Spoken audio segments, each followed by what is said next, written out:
Ex-kasat narkoba di Batam dituntut hukuman mati, diduga selewengkan sabu barang bukti. Batam, targetpena.com. Ruang sidang utama Pengadilan Negeri Batam hening seketika saat jaksa penuntut umum membacakan tuntutan. Seorang pria berbadan tegap berseragam tahanan tampak menunduk, diam, tanpa sepatah kata.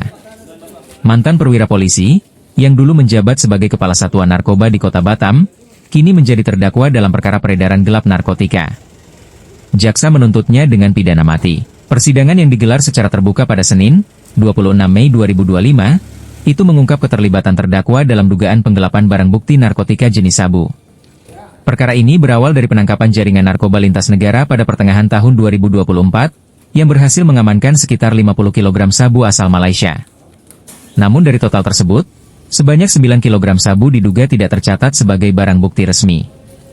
Kejanggalan itu menjadi titik awal terbongkarnya dugaan penyisihan sabu oleh aparat penegak hukum sendiri. Berdasarkan hasil penyidikan yang dilakukan oleh tim independen, terdakwa diduga memerintahkan bawahannya untuk menyisihkan sebagian sabu tersebut. Narkoba yang seharusnya dimusnahkan itu, justru diduga kembali masuk ke pasaran gelap dan diedarkan melalui jaringan di luar Batam, termasuk wilayah Tembilahan, Riau. Perbuatan terdakwa dilakukan secara terencana dan melibatkan lebih dari satu orang. Tindakannya mencederai kepercayaan publik terhadap institusi penegak hukum, ujar jaksa di hadapan majelis hakim. Dalam dakwaan, jaksa juga menyoroti sikap terdakwa selama persidangan yang dinilai tidak kooperatif dan berbelit-belit, tanpa menunjukkan rasa penyesalan. Selain itu, jaksa menyatakan terdapat cukup bukti untuk menuntut terdakwa dengan hukuman paling berat dalam perkara narkotika, hukuman mati.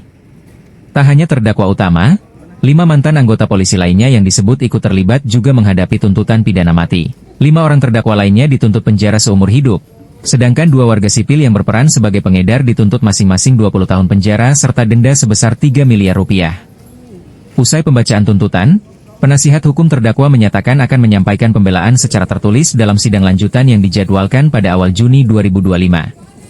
Sementara itu, terdakwa kembali digiring ke rumah tahanan untuk melanjutkan masa penahanan hingga agenda sidang berikutnya. Kasus ini menjadi sorotan publik karena melibatkan aparat yang seharusnya menjadi garda terdepan dalam pemberantasan narkoba.